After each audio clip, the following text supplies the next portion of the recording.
Hi friends, very good morning. இன்றைக்கி ஒரு 1 hour சமையல் தான் பார்க்க போகிறோம். 1 ஹவர் சமையலுங்கிறது 1 மணி நேரத்தில் நல்ல டிஃப்ரெண்ட்டாக, டேஸ்டியாக, ஹெல்த்தியாக லஞ்ச் மெனு எப்படி ப்ரிப்பேர் பண்ணுறது அப்படிங்கிறது தான். ஏற்கனவே நிறைய அந்த சீரீஸில் வந்து நிறைய வீடியோஸ் வந்து நம்ம அப்லோட் பண்ணியிருக்கோம். எல்லா லிங்க்குமே வந்து டிஸ்கிரிப்ஷன் பாக்ஸில் இருக்குது. உங்களுக்கு இன்ட்ரெஸ்ட்டாக நீங்கள் எடுத்துக்கலாம். அந்த வகையில் இன்றைக்கி 1 ஹவர் சமையலில் என்ன மெனு அப்படிங்கிறத ஃபஸ்ட்டு பார்த்துருவோம். ஒரு நல்ல டிஃப்ரெண்ட்டான மெனு நாங்கள் சமீபமாக ஒரு ஹோட்டலில் சாப்பிட்டோம். அது ரொம்ப பிடிச்சிருந்தது. அதை நான் இதில் இன்க்ளூட் பண்ணியிருக்கேன். என்ன அப்படின்னு பார்த்தீங்கன்னா, நம்ம கலர் முட்டைக்கோஸ் இருக்கு இல்லையா, அந்த வயலட் முட்டைக்கோஸ் வித் ஸ்வீட் கார்ன், அது 2யும் போட்டு ஒரு பொரியல் பண்ணியிருந்தாங்க. அதுதான் நான் இன்னைக்கு வந்து நம்ம உணவு சமையலில் பொரியலாக இன்ட்ரடியூஸ் பண்ணியிருக்கேன். சாம்பார் என்ன அப்படின்னு பார்த்தீங்கன்னா, வெண்டைக்காய் போட்ட சூப்பரான நல்ல அருமையான சாம்பார். பருப்புலேருந்து சாம்பார் வைக்க போகிறோம். தக்காளி ரசம், சௌச்சௌ கூட்டு, ஆஸ் யூஷுவல் எப்போதும் போல் ஒயிட் ரைஸு. ஸோ இப்போ நான் அதுக்கு என்ன ஏற்பாடு பண்ணியிருக்கேன் அப்படிங்கிறத ஃபஸ்ட்டு பார்த்துடலாம். 1 ஹவர் சமையல் அப்படிங்கிறது நம்ம வந்து டிப்ஸோட அந்த 1 ஹவரில் வந்து என்ன மாதிரிலாம் பண்ணலாம் அப்படிங்கிறது தான் மெயின் கான்செப்டே அதில். அதில் ஃபஸ்ட்டு பார்த்தீங்க அப்படின்னா, நம்ம ஆரம்பிக்கும் போகிறதுக்கு முன்னாடி எதெல்லாம் வேக வைக்கணுமோ, இப்போ சாம்பார் அப்படிங்கிறதுனால துவரம் பருப்பை வந்து ரெடியாக போட்டு வச்சுருக்கேன் தண்ணியில். இன்னொன்று பருப்பு அப்படிங்கிறது விளைஞ்ச நல்ல துவரையை வந்து கொண்டு வந்து கொடுத்துருந்தாங்கன்னு ஆல்ரெடி நான் சொல்லியிருக்கேன். நம்ம ஃப்ரெண்ட்ஸுக்கு தெரியும். அதனால் நல்லா களைஞ்சு அரிச்சிட்டு இதை வந்து போட்டிருக்கேன். இதில் நார்மலாக களையும் போது அந்த பருப்புலேருந்து ஒரு விதமான கலரும் வரது கிடையாது. ஏன்னா அப்படியே ஃப்ரெஷ்ஷாக நம்ம இது பண்ணதுனால, விளைவிச்சதுனால. கடையில் வாங்கும்போது சில சமயம் அந்த எல்லோ கலர் வந்து வருது களையும் போது. அது ஏன் கலராக என்ன இதை ஆட் பண்ணுறாங்களா அப்படிங்கிறது தெரில. ஸோ இதில் வந்து நம்ம மஞ்சள் பொடி போட்டு வேக வச்சிடலாம். அடுத்தது சாப்பாட்டுக்கு ஊற வச்சுருக்கேன் இல்லையா அரிசி, அதனால் ரைஸுக்கு வந்து குக்கரில் ரெடியாக தண்ணி வச்சுருக்கேன். ஸோ முதல்ல இனிஷியலாக டைம்குள்ளே நம்ம ஆரம்பிக்கிறதுக்கு இது ரொம்ப முக்கியம். வேக வைக்கிறத ஃபஸ்ட்டு வச்சுருவோம். கரெக்டாக இப்போ 7:00 நம்மளுடைய கான்செப்ட் படி 8 மணிக்கு நம்ம இந்த லஞ்ச் மெனுவை வந்து முடிச்சிடணும். ஸோ அந்த அடுப்பெல்லாம் நான் ஆன் பண்ணிடுறேன். அடுத்து நான் செய்ய வேண்டியது என்னென்னா, முட்டைக்கோஸ் இருக்கு இல்லையா, அதுதான் அரிய போகிறேன். அரிஞ்சு நம்ம ரெடியாக வச்சுக்குவோம். ஃப்ரெண்ட்ஸ், இப்போ வந்து கலர் முட்டைக்கோஸ் நறுக்கியாச்சு. இப்போ என்னென்னா, நார்மல் முட்டைக்கோஸோட இதை நறுக்கிறது கொஞ்சம் ஈஸி, க்ரன்ச்சியாக இருக்கும். அதுக்கு ஒரு சின்ன பெரிய வெங்காயம் வந்து நல்ல பொடி பொடியாக நறுக்கி வச்சுருக்கேன். அரை ஸ்வீட் கார்ன் தான் யூஸ் பண்ண போகிறேன். அதையும் நம்ம வந்து உதுத்துக்கலாம். இப்போ இங்கே அடுப்பில் என்ன நடந்திருக்கு அப்படிங்கிறத பார்த்துருவோம்.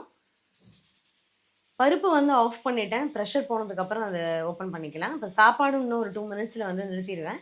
இங்கே வந்து வானலியில் ஒரு 2-3 டீஸ்பூன் அளவுக்கு ரீஃபைண்ட் ஆயில் விட்டு வச்சுருக்கேன். ஸோ எண்ணெய் காஞ்ச உடனே கடுகு பொரிய விட்டு, கருவேப்பிலை, பெருங்காயம், வரமிளகா போட்டுட்டு இந்த வெங்காயத்தை வதக்கி கலர் முட்டைக்கோஸையும் சேர்த்துடலாம். பாதி கலர் முட்டைக்கோஸ் வதங்கிட்டு இருக்கும்போது நம்ம வந்து ஸ்வீட் கார்னை ஆட் பண்ணிக்கலாம். ஸோ இப்போ இந்த பொரியலுக்கான வேலை முடிஞ்சிடும்.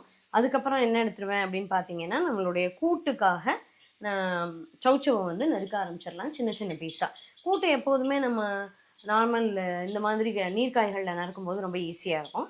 ஸோ இதை முடிச்சுட்டு அதை எடுத்துருவோம்.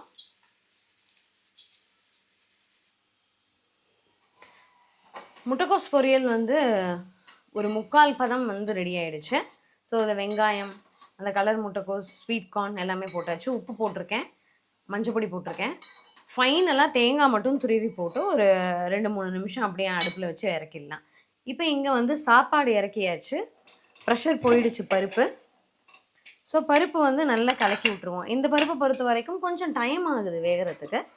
ஸோ நல்லா போட்டு அப்படியே கரண்டியாலே மசிச்சு விட்டுட்டு, இந்த குக்கரில் தான் நான் வந்து இப்போ கூட்டுக்கு ரெடி பண்ண போகிறேன். பாசிப்பருப்பு கூட்டு தான் நம்ம பண்ண போகிறோம். ஸோ பாசிப்பருப்பு கூட்டுக்கு என்ன பண்ணியிருக்கேன் அப்படின்னு பார்த்தீங்கன்னா, ஒரு தேவையான அளவுக்கு ஒரு நியர்லி ஒரு 75 கிராம்ஸ் அளவுக்கு பாசிப்பருப்பு களைஞ்சிட்டு ஒரு 5 நிமிஷமாக ஊறிட்டுருக்கு.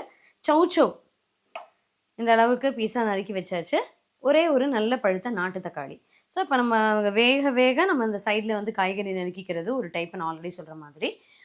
காய்கறி எல்லாம் நறுக்கி முடிச்சு வச்சுட்டு அதுக்கப்புறம் சமைக்கிறது ஒரு டைப்பு. 2மே கிட்டத்தட்ட ஒரே மாதிரி டைம் தான் நமக்கு ஆகும். ஒவ்வொருத்தருடைய விஷயம் பொறுத்து அந்த மாதிரி செஞ்சுக்கலாம், அவங்கவுங்களுடைய சௌகரியத்தை பொறுத்து. ஸோ இப்போ அந்த சாம்பாருக்கான பருப்பை இந்த பாத்திரத்தில் மாற்றிட்டு, பாசிப்பருப்பையும் நறுக்கி வச்சுருக்கக்கூடிய காய்கறியும் இதில் போட்டு, மஞ்சள் பொடி மட்டும் போட்டுக்கலாம். உப்பு போட்டோம்னா வேகாது. ஒரு நல்ல ஒரு ஹை ஃப்ளேமில் ஒரு விசில் விட்டுட்டு சிம்மில் ஒரு 3 நிமிஷம் விட்டு ஆஃப் பண்ணிடுவோம். அதுக்குள்ளே நான் அந்த வெண்டைக்காவை சாம்பாருக்காக நறுக்கி ரெடியாக எடுத்து வச்சுருவேன். சாம்பாருக்கு வானலியில் ஒரு 4-5 டீஸ்பூன் அளவுக்கு எண்ணெய் விட்டு அதில் கடுகு பொரிய விட்டுருக்கேன். அதில் வந்து ஒரு 1/4 டீஸ்பூன் வெந்தயம், 1/4 டீஸ்பூன் ஜீரகம், ஒரு வரமிளகா, அதையும் வந்து அப்படியே பொரிய விட்டுறலாம். ஒரு கொத்து கருவேப்பிலை, பெருங்காயம். இதை பார்த்தீங்க அப்படின்னா, நான் வந்து ஒரு 150 கிராம் மட்டும்தான் வெண்டைக்காய் எடுத்திருக்கேன். ஏன்னா சாம்பாருக்கு ரொம்ப அடசலாக இருந்தால் நல்லா இருக்காது. ஸோ அது கூட ஒரு 4-5 சின்ன வெங்காயம் உரிச்சு போட்டிருக்கேன்.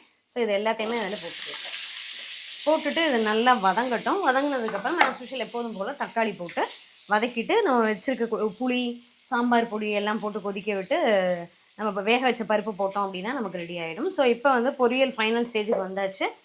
துருவின தேங்காவை போட்டுருவோம்.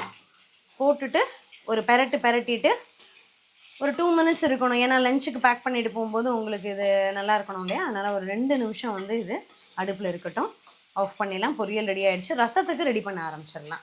ஏன்னா இதில் நான் ஆல்ரெடி சொன்ன மாதிரி பாசிப்பருப்பு, சௌச்சௌ, தக்காளி, தேவையான அளவுக்கு மஞ்சள் பொடி எல்லாம் போட்டு ஹை ஃப்ளேமில் ஒரு விசில் விட்டுட்டேன்.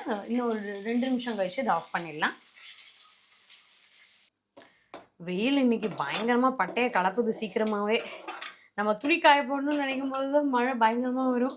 இன்றைக்கி சரியான வெயில். ஸோ இப்போது இது பார்த்தீங்க அப்படின்னா சாம்பாருக்கு எல்லாமே வெண்டைக்காய் நல்லா வதங்கினதுக்கப்புறமா புளி தண்ணி விட்டு லைட்டாக கொதி விட்டுட்டு அதில் வந்து கொஞ்சம் உப்பு, சாம்பார் பொடி, கொத்தமல்லி பொடி எல்லாமே போட்டிருக்கேன். இது நல்லா வந்து ஒரு கொதி வரட்டும்.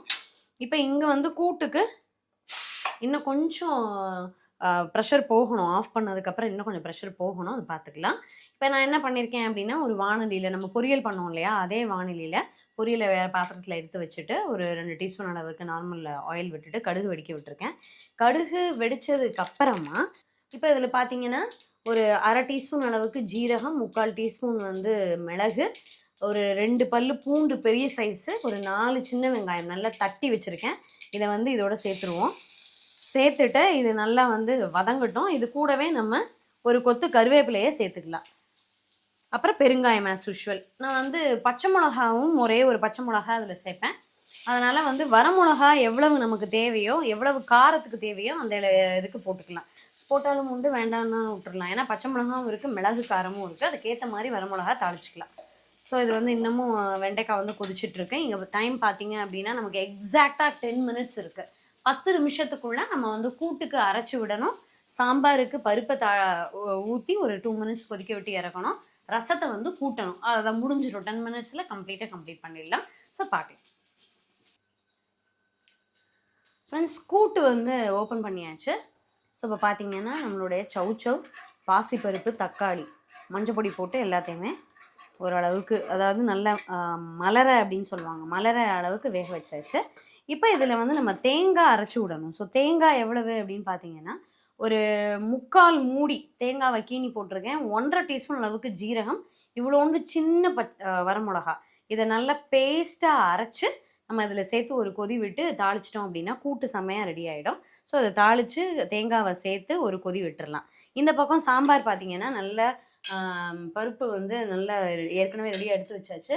அந்த இடத்துல சாம்பார் வந்து கொதிச்சிட்ருக்கு, நம்ம காய் போட்டது. இப்போ அதில் பருப்பை சேர்த்துடலாம்.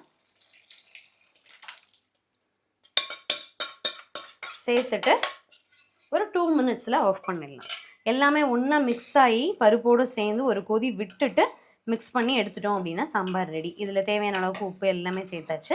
இங்கே வந்து தக்காளி நல்லா வதங்கினதுக்கப்புறமா அதில் ஒரு டீஸ்பூன் அளவுக்கு, ஒரு 200 ml அளவுக்கு, ஒரு கப் அளவுக்கு தண்ணி விட்டு கொதிக்க விட்டுருக்கேன். இன்னும் நல்லா வந்து கொதி வரட்டும்.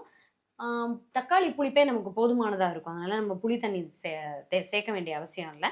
நார்மலாக தண்ணி மட்டும் இன்னும் கொஞ்சம் விட்டு கொத்தமல்லி தூவி இறக்கணும் அப்படின்னா நல்ல கம்மன்னு தக்காளி மிளகு ரசம் ஃபென்டாஸ்டிக்காக ரெடி ஆகிடும். ரசம் கம்ப்ளீட் ஆகிடுச்சு. மேலே வந்து கொத்தமல்லி தழை போட்டாச்சு. ஸோ ரசம் கம்ப்ளீட்டட், சாம்பார் கம்ப்ளீட்டட். கூட்டுக்கு தேங்காய் போட்டு நல்லா கொதிக்க விட்டாச்சு. தாளித்து மட்டும் கூட்டிடுவோம். நார்மல் ஆயில், கொஞ்சம் கோகோனட் ஆயிலில் கடுகு வெடிக்க விட்டுருக்கேன், கருவேப்பிலை, மிளகா வந்து சேர்த்து அரைச்சிட்டோம். ஸோ அதனால் நான் மிளகா சேர்க்கலை, பெருங்காயம். ஸோ எல்லாத்தையும் போட்டாச்சு. இதில் வந்து நம்ம இப்போது கூட்டுக்கு வந்து கொட்டிடுவோம். ஃப்ரெண்ட்ஸ், இப்போ டைம் பார்த்தீங்க அப்படின்னா நம்ம வந்து 8 மணிக்கு முடிக்கணும்னு சொல்லியிருந்தேன். மணி வந்து 8:05, ஒரு 5 நிமிஷம் மட்டும் கூட இருக்குது. முன்ன பின்ன பேசிகிட்டே செய்யும்பொழுது நமக்கு ஒரு 5-10 நிமிஷம் கூட தான் ஆகும். நீங்கள் பேசாமல் இதையே நம்ம செய்யும் பொழுது நமக்கு சமையல் வந்து மேக்ஸிமம் பார்த்தீங்க அப்படின்னா ஒரு 45 to 50 மினிட்ஸ்லேயே இந்த சமையல் எல்லாத்தையுமே நம்ம முடிச்சிடலாம். ஸோ ரசம், வெண்டைக்காய் சாம்பார், சௌச்சௌ கூட்டு, நார்மல் ஒயிட் ரைஸ், கலர் முட்டைக்கோஸ் வித் ஸ்வீட் கார்ன் பொரியல். இதுதான் இன்னைக்கு வந்து ஸ்பெஷல் ஐட்டம், நியூ ஐட்டம். நீங்களும் இந்த மெனுவ வந்து ட்ரை பண்ணி பாருங்க. ட்ரை பண்ணி பார்த்துட்டு எப்படி இருந்ததுன்னு சொல்லுங்க. இன்னும் ஒரு நல்ல அருமையான வீடியோல சந்திக்கலாம். Thank you.